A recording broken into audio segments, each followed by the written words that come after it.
Este es otro momento académico para disfrutar de la radio universitaria. Unipiloto, la radio de la Universidad Piloto de Colombia.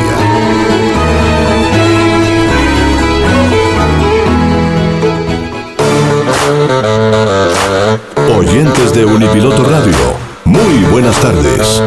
Bienvenidos a Debate Capital, espacio abierto e independiente para la reflexión de los temas de la actualidad política, social y territorial de la ciudad de Bogotá.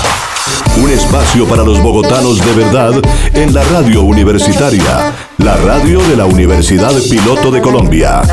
Dirección y coordinación, profesor Leonardo García Guevara. Buenas tardes a todos los amables oyentes que a esta hora de la tarde nos acompañan al otro lado de la señal radial. Como toda nuestra semana, les damos la cordial bienvenida a nuestro programa Debate Capital, un espacio para los bogotanos de verdad, interesados en otros puntos de vista y en opiniones independientes.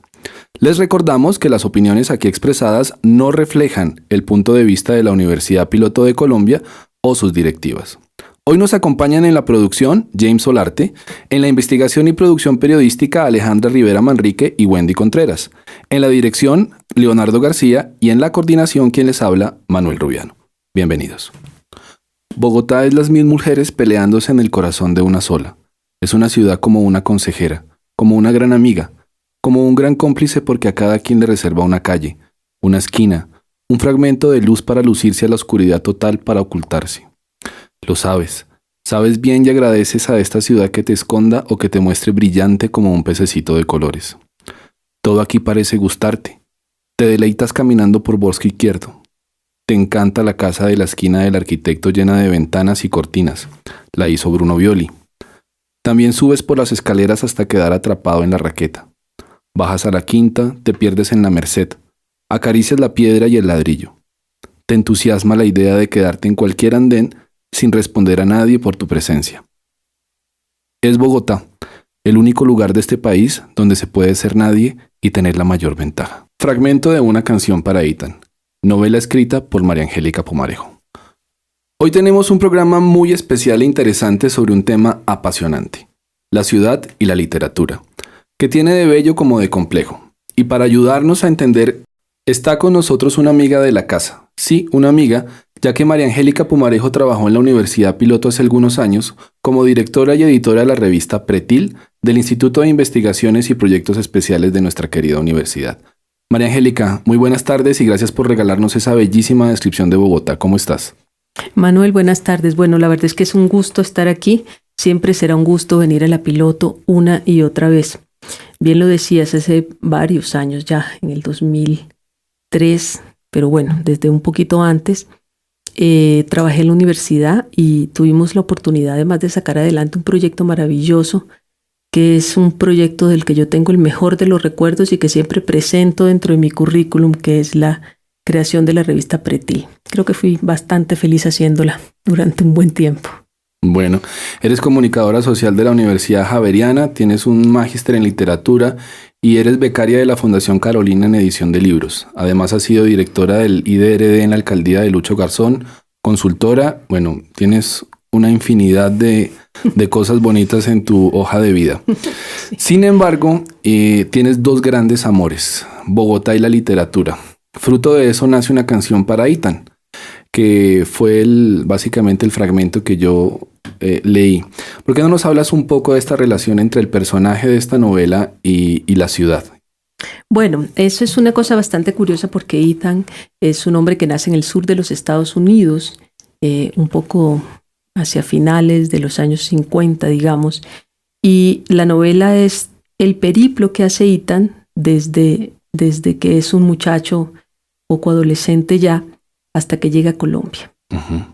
Luego del sur de los Estados Unidos va a vivir a Miami un tiempo, luego va a vivir a Maracaibo, llega a Caracas, luego a Maracaibo y finalmente por todos los efectos del contrabando, que los tengo muy claros porque soy vallenata y sé cómo ha funcionado esto desde siempre, termina viviendo en Bogotá. Y termina asimilando una ciudad como un hombre de alguna manera cosmopolita que efectivamente lo es, ¿cierto? Bueno, mencionas como una gran región. Está el sur de los Estados Unidos, donde está Nueva Orleans, Miami, Bogotá. Recuerdo muchísimo como esa gran región que describía García Márquez, que tiene una cultura muy similar, muy parecida además por los contrastes que hay entre las diferentes etnias, entre blancos y negros, que va desde el norte de Brasil hasta prácticamente el sur de los Estados Unidos, que aunque se hablen 3 o 4 idiomas distintos, comparten muchísimas cosas en común. Es eso lo que tiene tu obra, esa multiculturalidad arraigada a un personaje. Bueno, eso que acabas de mencionar es nada más y nada menos que el Gran Caribe. La concepción del Gran Caribe está justamente marcada en esa región que mencionas. Y efectivamente es una región que por supuesto lo que hace es proveer, digamos, de múltiples voces, ¿cierto? Por eso la novela está narrada en 4 voces distintas, 5 voces distintas, porque pertenecer al Gran Caribe, y yo soy una mujer del Caribe colombiano. Del Cesar, ¿no? De Valledupar. Vallenata, sí, no tengo mar. Pero bueno, no importa. Sí, esa es una condición de esas pero no importa, pero no importa. País. Caribe soy como la que más, como todos los vallenatos. Entonces, efectivamente, eso proporciona, digamos, como esa multiplicidad de voces y esa mezcla de cultura, que es una mezcla bien interesante, que la novela está a través de no solamente de los lugares, sino a través de todo, a través de la comida, a través de la literatura que está mencionada, a través de muchas cosas. Digamos que nos hermanan unas cosas en común a todos los habitantes de esa gran región Caribe, y eso produce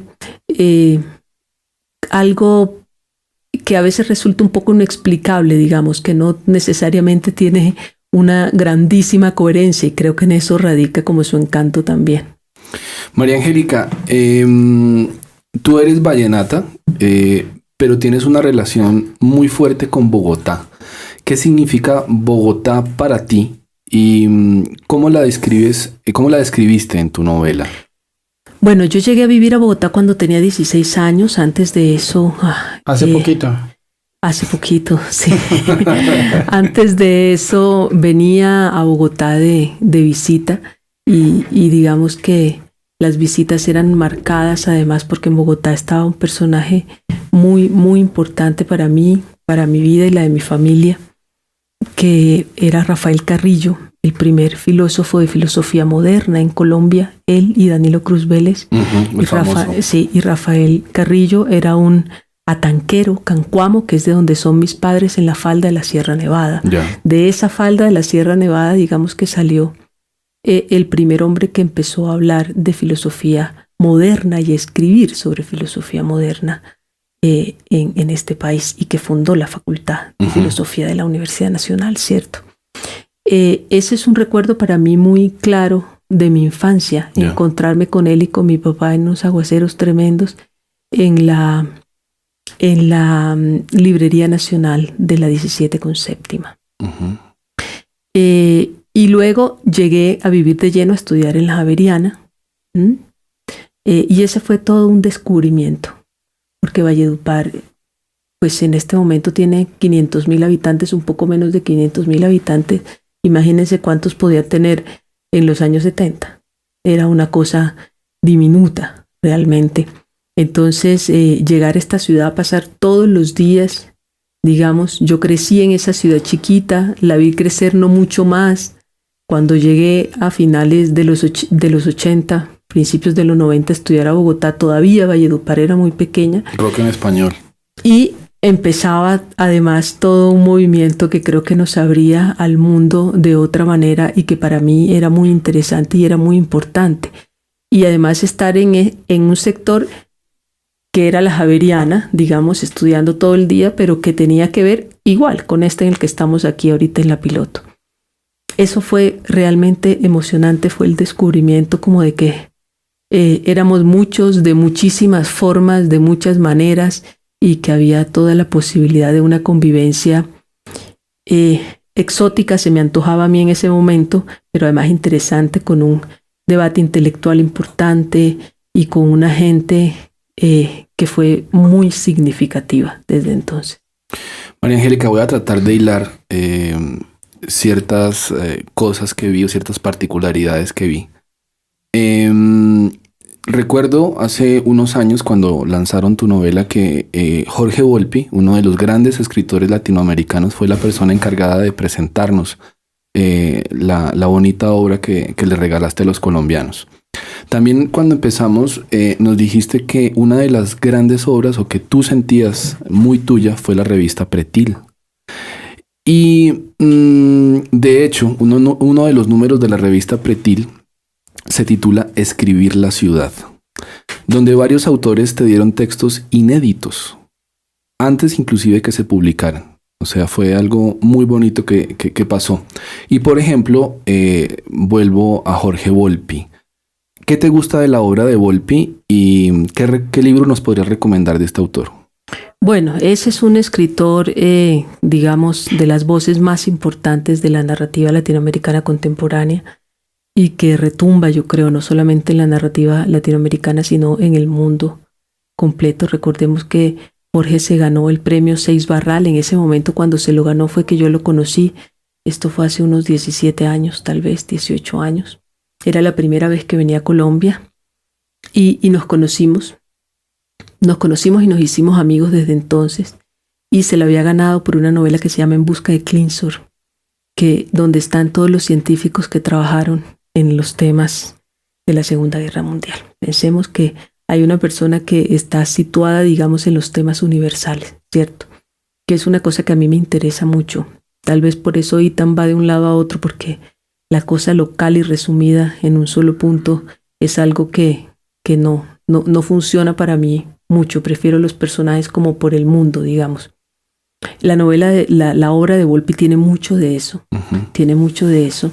Esa es después de Clinsor, está la segunda novela, porque eso es una trilogía, ¿cierto? Y yo recomiendo mucho esa trilogía. Me parece que leer esa trilogía de Volpi tiene como la ventaja al final de la lectura que puede explicarle uno el mundo desde la Segunda Guerra, casi la primera o entre guerras, hasta el fin de la Guerra Fría, la creación del Fondo Monetario Internacional, todo lo que pasa, sin embargo, a raíz de eso, en una novela que se llama No será la Tierra, y en la mitad está la gran novela, digamos, sobre las ciencias sociales y todo lo que pasa en términos de ciencias sociales y de investigaciones en Europa, a mediados de los años 60, 50.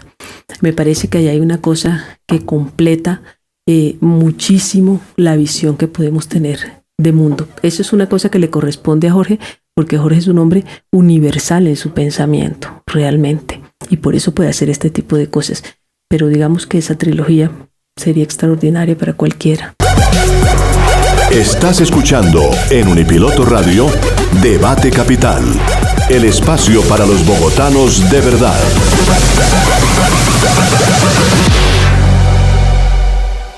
Bueno, muy bien, con nuestra invitada María Angélica nos hemos introducido a este tema que es tan interesante sobre la literatura y la ciudad. Quisiéramos, María Angélica, trabajar contigo el tema principalmente de los autores latinoamericanos y invitar a nuestros oyentes o motivar a todo nuestro público de Unipiloto Radio para que se acerque más a la literatura, pero desde la perspectiva urbana, desde la perspectiva de la descripción de las ciudades, desde la perspectiva que los autores describen y trabajan esas ciudades latinoamericanas. En ese sentido, me gustaría preguntarte, María Angélica, ¿cuál de los autores latinoamericanos te parece a ti el más representativo? ¿Y qué forma es en la que ese autor trabaja la ciudad y la describe en alguna de sus obras? Y posteriormente, que tú nos des uno que a ti te pareciera supremamente importante o fundamental, que no pudieran, digamos, nuestros lectores dejar de tener ahí cerca. Bueno, voy a hablar de lo más contemporáneo, digamos, porque los clásicos, creo que los nombres los tienen también ustedes en la cabeza, y ahorita también podemos hablar de esto. Pero hay alguien muy importante en el México más actual que se llama Julián Herbert, con una novela que se llama Canción de Tumba. Este es uno de estos personajes procaces, digamos, con una prosa muy impactante. Y en esa novela, Canción de Tumba, lo que está narrando él es la enfermedad de su madre, que es una enfermedad terminal, ¿cierto? Y cómo él debe cuidar a la madre, que además ha sido una madre prostituta, que tiene hijos, son como 7 hermanos. Algo muy Latinoamérica realmente, ¿no? Sí. Una todo situación ese social muy dura. Todo ese contexto es muy importante porque sobre lo que quiero llamar la atención es que no se trata, o sea, la vivencia de lo urbano y la ciudad en la literatura no tiene que ver con la descripción de la ciudad o con la ciudad como escenario. Eso es una cosa que habría que girar un poco para comprender una noción que me parece mucho más importante, y es la noción del urbano. A mí me parece que en esta novela de Canción de Tumba, por ejemplo, lo que hace Julián Herbert, que además es su historia personal, es decir, él, el autor, es autobiográfica, ¿no? Es el hombre cuya mamá ha sido prostituta y él ha tenido que criarse en medio de todas las vicisitudes que puede suponer un oficio que no siempre permanece en el mismo lugar. Y eso es lo que otorga una condición del urbano. A mí me parece muy importante resaltar eso. Pero esa condición del urbano está presentada más como desde la condición de la decadencia urbana, es decir, desde la presentación de la urbe como ese lugar donde se condensan aquellas cosas que son más feas de la humanidad.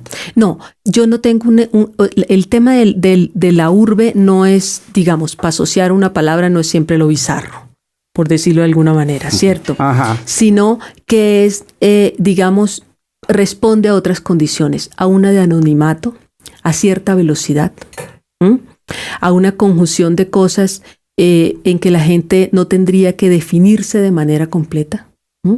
Las ciudades, o sea, una gran ciudad, una ciudad cosmopolita, es una ciudad que es contemporánea a sus habitantes, y cuando hablo de la contemporaneidad, que es algo que yo desarrollo en mi tesis de maestría, que es justamente sobre la ciudad y la literatura, ¿cierto?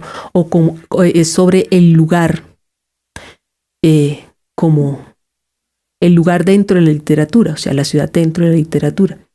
Las ciudades son contemporáneas a cualquiera que esté en ellas. O sea, si pasamos en Bogotá, por ejemplo, sobre la avenida 19, y ustedes recuerdan muy bien que en los años 70 la 19 se le llamaba la Manhattan.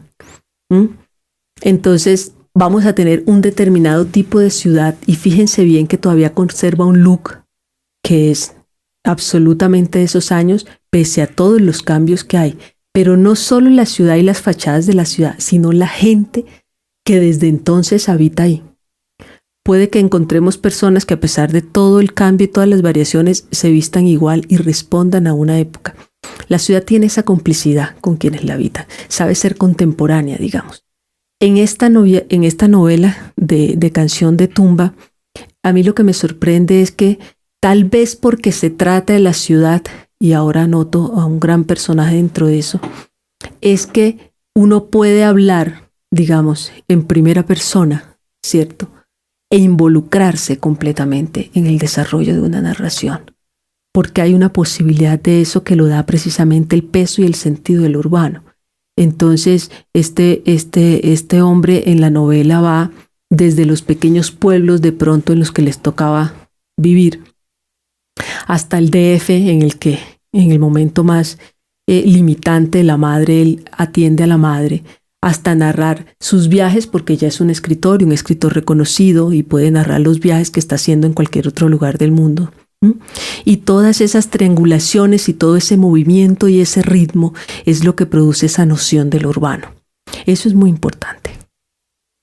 Interesantísima esa narración, además que digamos que es como el clásico viaje latinoamericano, entre comillas, ¿no? Que describe esa religión, ese gran viaje desde su entorno, que es rural, digamos, un poco del pueblo, hasta esa transición de llegar al choque con la gran ciudad, y que digamos que muchos de los autores latinoamericanos de los años 70 y 80 empiezan como a describir eso, porque yo realmente siento que se está narrando con más fuerza con los escritores actuales. Sin embargo, digamos, para volver un poco a esos autores clásicos, me gustaría que tocáramos, si a ti te parece, digamos, 2 autores que a mí me parecen muy interesantes y que trabajan el tema de la ciudad de manera profunda. Pues los 2 son peruanos, ¿cierto? Que sería Mario Vargas Llosa. Yo diría que ahí tiene 2 o 3 novelas que son fundamentales sobre la ciudad. que son La ciudad y los perros, que creo que es una visión muy de él, de su infancia y del hecho de estudiar en un colegio y de todas esas relaciones. También estaría narrado un poco en La tía Julia y el escribidor, que me parece uno de esos textos que es maravillosos y poco conocidos, porque además hay una relación profunda con este medio que es con la radio, ¿no? Es una novela escrita y escuchada, porque cuando uno lee mitad de los capítulos es una maravilla. El día que yo la leí yo lloré totalmente porque me parecía esa relación tan genial de los que amamos la radio, y que además es una cosa muy colombiana. Uno en el resto de Latinoamérica no encuentra esa relación tan fuerte con la radio.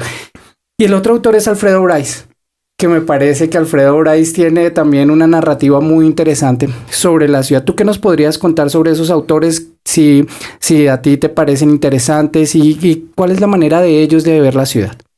Bueno, creo que mencionaste dos autores que son muy importantes. Me parece que igual en los dos, digamos, y con esas visiones distintas de ciudad, ¿cierto? Hay una propuesta de narrar lo que está en el corazón más profundo de las ciudades siempre. Creo que la narración sobre las ciudades, cualquiera, sumemos si quieres Rayuela de Julio Cortázar, es como un descubrimiento que es muy íntimo. Quiero llamar la atención, lo mencioné hace un ratico, sobre un hombre como James Joyce.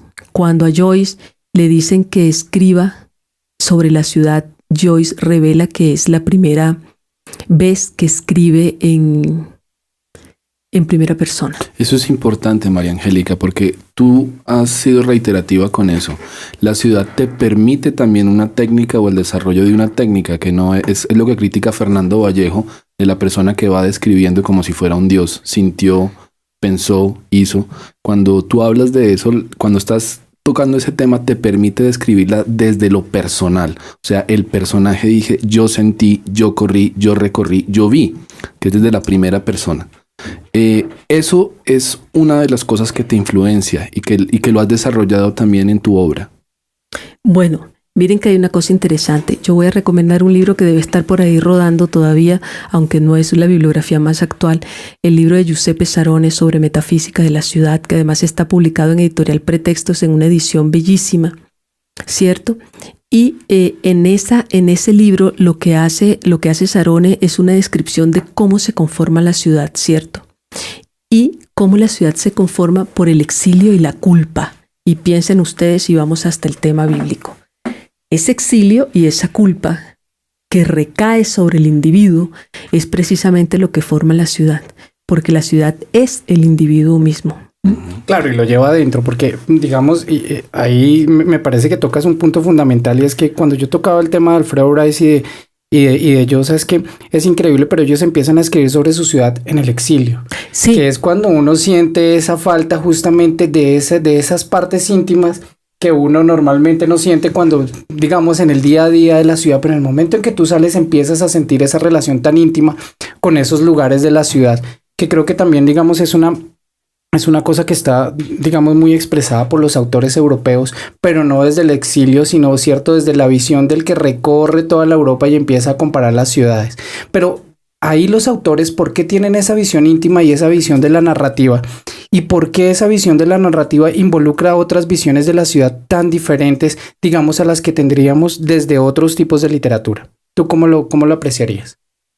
Yo lo que creo que pasa es que digamos que los autores que mencionas y los autores, digamos, que están dentro del boom latinoamericano, por hacer la cosa un poco más concreta, fueron autores que tuvieron que exiliarse, por supuesto, que produjeron su obra la mayor parte del tiempo en ese exilio, y eso otorga un tipo de visión íntima, pero en alguna manera romántica.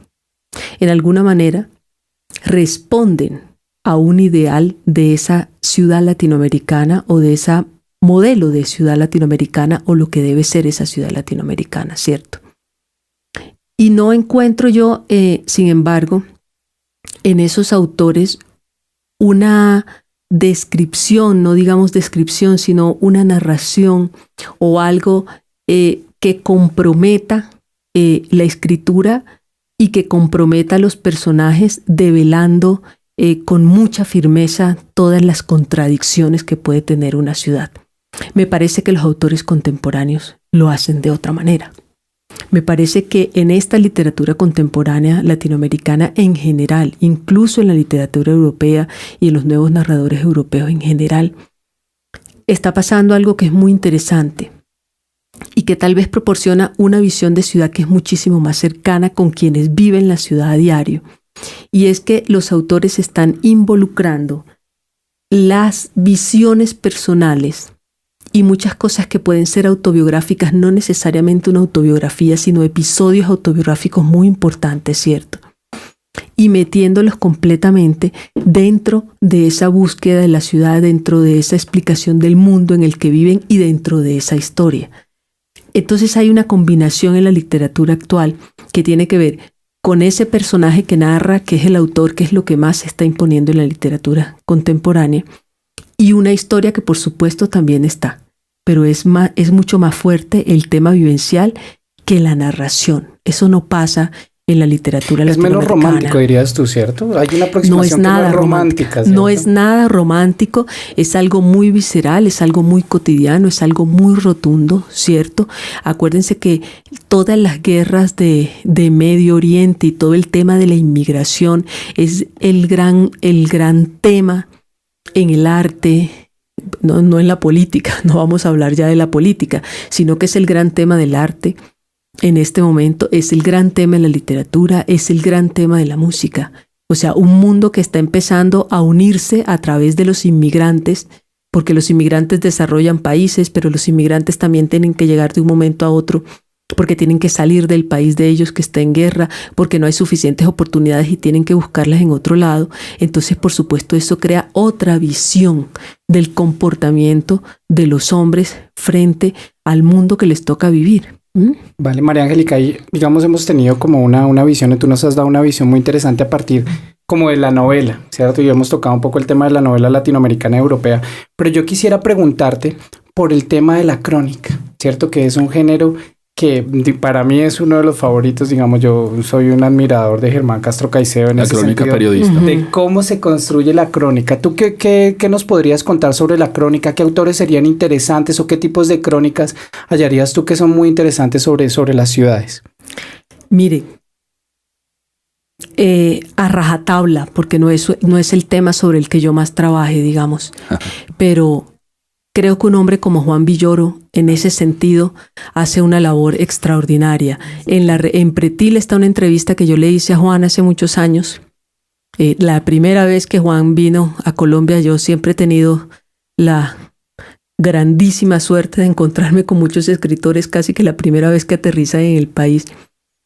Y esa es una entrevista muy interesante porque es el momento justo en que Juan Villoro está hablando de todo el tema de la condición urbana y está describiendo, digamos, entre Barcelona, las ciudades que ha vivido, otras ciudades europeas que no recuerdo, y el tema de México y lo latinoamericano, está hablando de la ciudad.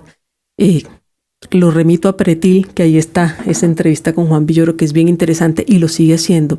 Y alguien que recientemente me ha sorprendido mucho, que no había venido a Colombia y que lo conocí hace muy poco, el año pasado, en el evento extraordinario que hace el Gimnasio Moderno sobre las líneas de su mano, que es Manuel Vila. Un español como el que más, absolutamente extraordinario, un personaje que tiene un poema sobre McDonald's. Imagínense un poema sobre McDonald's. Miren la revolución que está haciendo la poesía, que es un poema absolutamente extraordinario, y dicen que si Lenin viviera no saldría de McDonald's porque McDonald's representa realmente la gran idea del comunismo. Esa es una anécdota muy seria. Sí, además para decir... Oiga, nos está comprometiendo políticamente. Sí. El programa, sí. Entonces, es una cosa muy interesante porque lo que está diciendo Vilas, y miren eso cómo lee las ciudades en un poema, cómo puede leer uno las ciudades, porque además se pasea por los McDonald's del mundo, los que él conoce, y claramente cuando uno entra a un McDonald's en cualquier lugar del mundo, si cierras los ojos estás en McDonald's. Ajá. No importa si sales en París o sales en Nueva York o sales donde sea, estás en eso.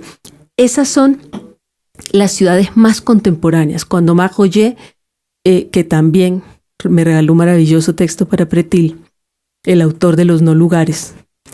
Un hombre maravilloso al que simplemente le escribí por correo. Mi hermana había sido su alumna en la Escuela de Altos Estudios de Ciencias Sociales en París y me dijo, es mi profesor, te paso el correo, yo le escribo y él me contesta y me dice que claro, que le dé 20 días para enviarme el texto y me envía un texto inédito para Pretil. Ahí tienen unas joyas en la piloto. Qué bueno. Y este texto de Los No Lugares, que él miraría entonces, por ejemplo, como los centros comerciales, como las tiendas, como el McDonald's mismo. Como las plazas de supermercado, ahora son mucho más sofisticados si pensamos en el McDonald's y pensamos en ese poema de Manuel Vila, que es un gran cronista de las ciudades, además. María Angélica, ya que hablas de los no lugares, también hay lugares. Cada ciudad tiene una esencia y esa esencia nos la regala y cada uno la digiere como persona. Voy a mencionarte algunas ciudades y me gustaría que me dijeras con una palabra la emoción que te genera. Es una, ¿vale? Si las conozco todas. Yo sé que tú eres un artista, pero bueno, es una, ¿vale? Valledupar. La infancia. Nueva York. Arte. París. Arte también. Y finalmente, tu querida Bogotá.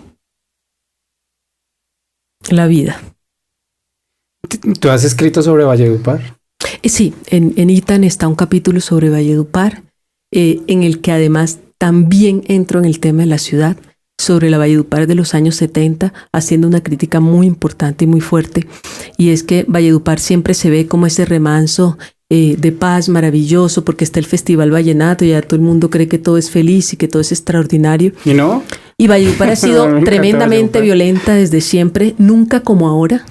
Ahora estamos en un grado de inseguridad y de violencia realmente bien complicado, pero desde los años 70 por muchas razones se hacía limpieza social y desaparecía mucha gente. Uh-huh. Y eso es bastante complicado de ¿Tú pensar. escribes eso en tu novela? Sí, en la novela está esa ciudad del centro además. El centro de Valledupar es un centro sórdido.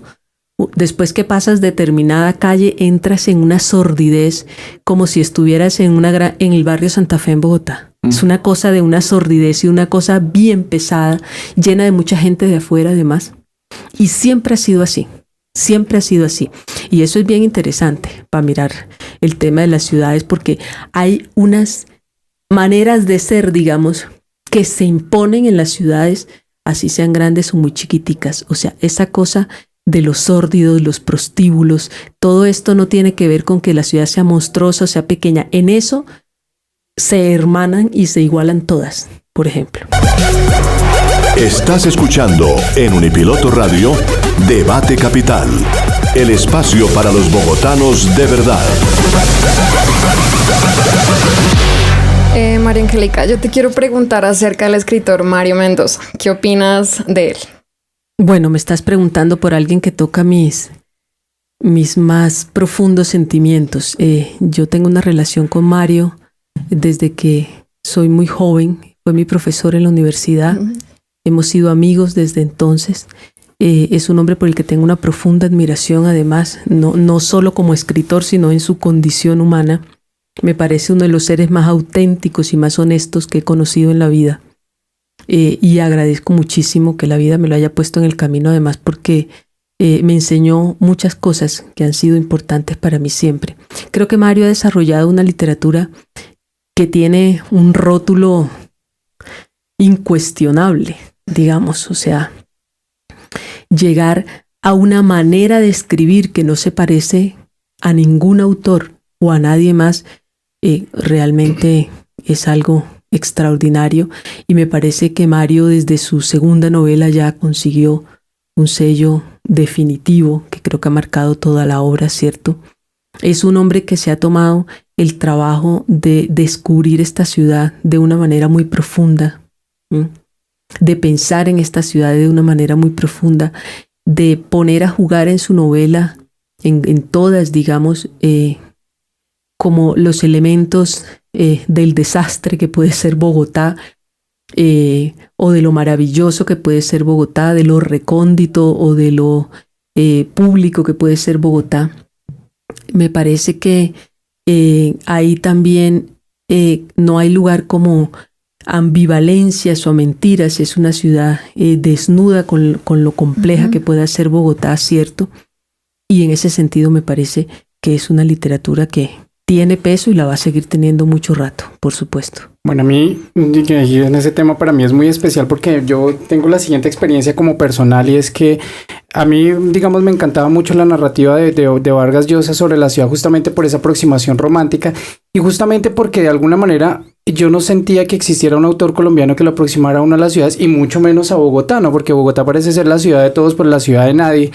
Y en un momento dado aparece Mario Mendoza. Yo recuerdo el momento en que leí Scorpio City, y entonces ahí me cambió la vida totalmente leyendo a Mario, porque él empezó a narrar esa Bogotá que para muchos podría ser sórdida, pero de alguna manera para mí, que siempre viví en el centro de Bogotá y que lo conozco bastante bien, era como mi ciudad, y ese nivel de sordidez a mí me gusta, y sobre todo ese nivel de realidad, y por fin ver retratado, digamos, en una calidad literaria enorme.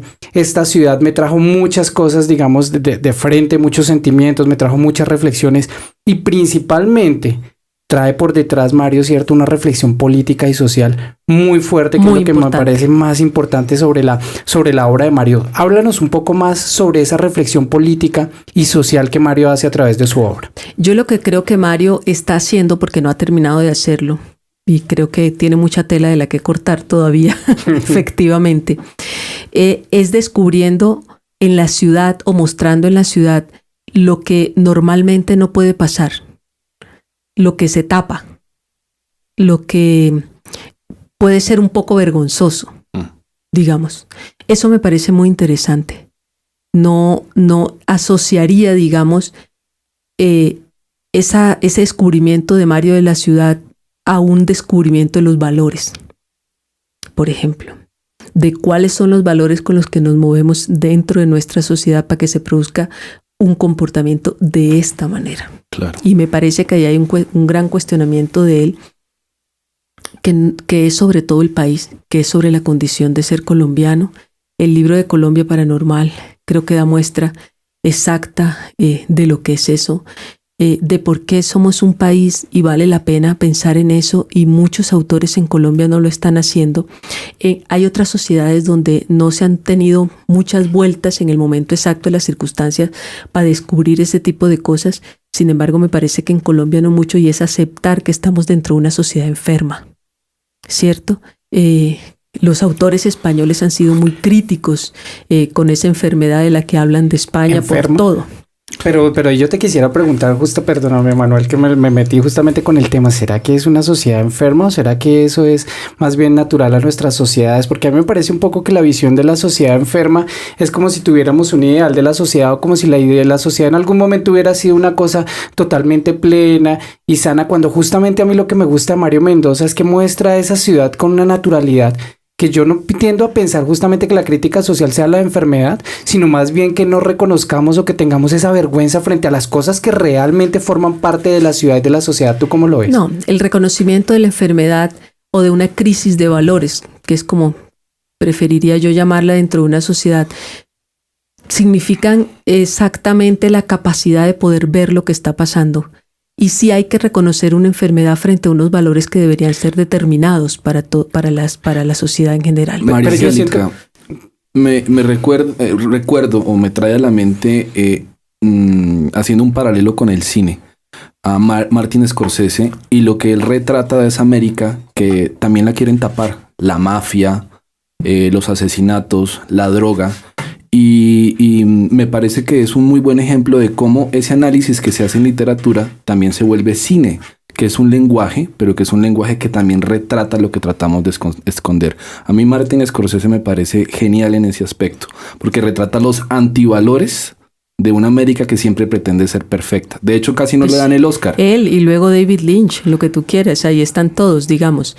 Pero a mí lo que me parece interesante en este sentido es que justamente una literatura que es capaz de develar todo, como le está haciendo Mario, lo que está poniendo es sobre el escenario lo que está pasando. No es, o sea, leamos Satanás o veámosla en cine, ¿cierto? Y cuando uno ve una sociedad, las respuestas frente a esto, bueno, las respuestas frente a lo de Poseto después, que en una cosa casi inexplicable de algo que se pensaba que no podía pasar nunca en un lugar como este, como muchas cosas, mostrar lo que está pasando no significa que no haya ahí una crisis de valores que precisamente es lo que conduce a que esto lo tengo que ver, que creo que es lo que está haciendo Mario. Mario es un hombre, si no me alejo yo de su pensamiento, si soy fiel a su pensamiento, que tiene dentro de él, digamos, los valores de la Revolución Francesa. Siempre lo van a oír hablando de eso. Aunque parece que, digamos, un poco en su discurso, no me van a pegar por esto, ¿no? Pero, digamos, tiene un discurso que es un poco, que yo centraría un poco como más, pues, marxista, ¿no? Ojo, porque luego van a tildarnos de comunistas y todos los errores que se formulan alrededor de eso. Pero es que eso, de todas las cosas, de todo ese tipo de cosas que hay que hablar, pero no creo que se trate, no es un tema del comunismo. No, de acuerdo. No, es del porque hay una gran creencia y hay una gran creencia del individuo dentro de esto, que no se ve en ningún momento, digamos, en el terreno de lo humano como una alienación que va detrás o este tipo de cosas. No creo yo que se trate, no creo que se trate de eso, pero sí es la muestra de una sociedad que realmente, insisto yo en esto, tiene una crisis de valores que es muy profunda. Yo creo que el resultado es un libro como Colombia Paranormal, después de lo que se muestra en las novelas. Claro, sino que ahí, digamos, me entra a mí más la duda pensando un poco en La melancolía de los feos y pensando un poco en Buda Blues, ¿cierto? Que me parece que son dos libros que narran los viajes de dos personajes, uno podría constituir un personaje bizarro, ¿cierto? Como es Alfonso. Y otro personaje que es más bien común, ¿cierto? Como el profesor de universidad escrito en Buda Blues, pero el viaje que ellos hacen es justamente el viaje contra el capitalismo, que a mí me parece una de las cosas más fuertes y de las narrativas más fuertes que tiene Mario Mendoza, en el sentido de que él relaciona la crisis del capitalismo justamente con esa crisis de los valores, pues digamos los judeocristianos, que están impuestos en nuestra sociedad y que muestra esa contradicción, cómo esos mismos valores mezclados con ese sistema capitalista nos han llevado a ese mundo que para la mayoría de las personas que leen después a Mario Mendoza dicen, no, tremendo, esto es muy bizarro, esto yo no me imaginaba que esto sucediera en Bogotá, pero cuando uno dice, ojo, porque muchos de nosotros creemos que eso es crónica pura. Cierto que es una descripción muy muy fuerte de la sociedad bogotana y de realmente lo que pasa en la ciudad y de lo que pasa políticamente dentro de nosotros. Digamos, a eso más hago yo la referencia y el viaje de Mendoza. Sí, pero sobre eso. No hay que dejar de pensar nunca que cuando estamos frente a una obra de ficción estamos frente a una obra de ficción. De acuerdo. Pero eso es muy importante porque justamente lo que hace es ficción. Con lo que tú quieras, sí, tomando los elementos de la realidad, con lo que quieras. Pero ahí hay unas construcciones que son los personajes y eso es un tema de ficción. Totalmente de acuerdo, estamos de acuerdo. Sin embargo, hay una cosa interesante porque Mario Mendoza tiene un momento en que se autorreconoce como burgués, de llevar una vida de burguesía y de buscar esa otra sordidez. Él vivió inclusive en el centro de Bogotá y ahí empezó a conocer lo que realmente era Bogotá. Entonces también, y empezó a construir su narrativa desde el yo, que era lo que nos decía María Angélica. Yo percibí, yo recorrí, yo viví, y no desde una persona que está diciendo pensaba eso. Y eso es lo que nos permite esa crítica de la ciudad. Y también hay que, más o menos, pensaría yo, revisar en qué momento de la historia de Mario se empezó a construir su literatura. Pues yo creo que... digamos, por supuesto no puedo responder por él, sino solamente lo que se ve dentro de la literatura. Y me parece que, digamos, el gran narrador de la Bogotá contemporánea es él, sin duda, lo es. Como antes, con una novela, se pensó que el gran narrador de Bogotá era Antonio Caballero, con Sin Remedio, por ejemplo. Pero ahí está una novela después como El rumor del Astracán, de Asriel Biblovich, que es excepcional también y describe otra Bogotá desde otro punto de vista, en otros sentidos. Todas van al centro finalmente, todas las novelas también pueden ir a Teusaquillo también. Fiesta en Teusaquillo, Elena Araujo también. Y luego tenemos, yo creo que han pasado muchas cosas alrededor de Bogotá, pero son como unas novelas, no hay como una novela, digamos. La única persona en la que hay una recurrencia sobre el tema de Bogotá es en con Mario y creo que es el gran narrador. Porque es el que ha tenido, digamos, como una mayor difusión, ¿no? Y ha tenido ahora, digamos, una mayor penetración en el público, en todos los tipos de públicos, que nos parece, digamos, maravilloso. Bueno, pues es premio Seis Barral, ¿no? Claro, eso no. ¿Qué novela de él nos recomendarías y le recomendarías a nuestros oyentes de Unipiloto Radio, Angélica? Bueno, no las que tú mencionaste. Mi preferida se llama Relato de un asesino, que es la novela que viene después de Scorpio City. Para mí, esa es la gran novela de Mario. La pongo por encima de Satanás. Me parece que es la narración más centrada, más emocionada de lo que ha hecho Mario. A mí esa novela me encanta. María Angélica, infinitas gracias por habernos acompañado en esta tarde. Yo creo que aprendimos muchísimo contigo, eres una excelente maestra y esperamos tenerte de vuelta con un tema también de arte y literatura o arte y cine, que será el segundo capítulo de esta discusión o este abrebocas que tuvimos contigo. Bienvenida a tu casa, a la Universidad Piloto. Bueno, muchísimas gracias. La verdad que ha sido una tarde maravillosa y ha sido un placer estar aquí. Cuando quieran estoy de vuelta. Angélica, muchísimas gracias, y a todos nuestros oyentes de Unipiloto Radio les damos las gracias por acompañarnos y los esperamos el próximo jueves a las 4:25 de la tarde aquí en Debate Capital, el programa para los bogotanos de corazón. McDonald's, por Manuel Vila. Estoy en el McDonald's de la Plaza de España de Zaragoza, haciendo la cola gigantesca, con los ojos clavados en los carteles de los precios, el dinero justo en la mano derecha, billetes arrugados. Estoy ahora en el piso subterráneo, arriba fue imposible. Estoy sentado al lado de un niño negro que tiene en su mano una patata amarilla untada de ketchup muy rojo. Santísima bandera del otro mundo, el niño negro que resplandece, mi hermano ciego. El niño está solo, no bebe, no le llega para la Coca-Cola, solo patatas, esa desgracia, esa soledad idéntica a la mía. ¿No lo entiendes? Solo le llega para las patatas y está sentado quieto en su trono, la negritud y el niño, en el trono allá, en ese tono radiante. McDonald's siempre está lleno. Es el mejor restaurante de Zaragoza. Una alegría nos despedaza el corazón. Por 3 euros te llenan de cajas, de vasos de plásticos, de bolsas, de pajitas, de bandejas. Es el mejor restaurante del mundo. Es un restaurante comunista. Rumanos, negros, chilenos, polacos, cubanos. Yo mismo, aquí estamos. Abajo, al lado de un muñeco. Al lado de un cartel que dice I'm love it. Tengo una bota encima de un charco de un helado de nata deshecho. Miro la nata comerse el tacón de mi bota. Una nata blanca, despedazada. Arde el sol sin tiempo, bulle la mano sucia.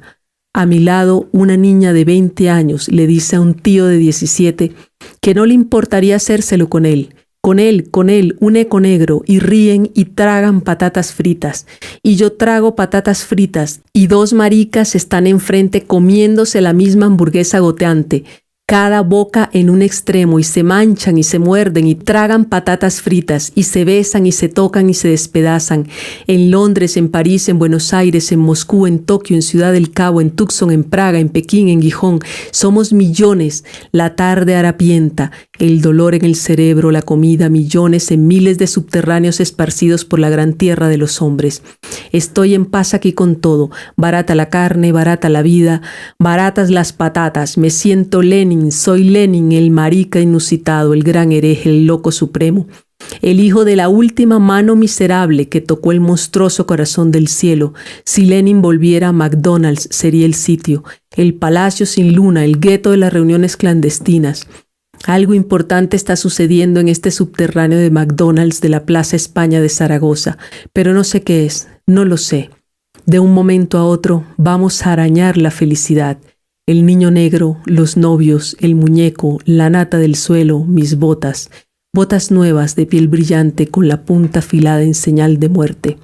En McDonald's, allí estamos, carne abundante por 3 euros.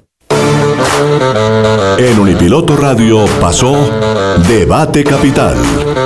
Agradecemos a nuestros oyentes su presencia y su interés en conocer visiones y opiniones alternativas sobre los temas de actualidad en la ciudad de Bogotá.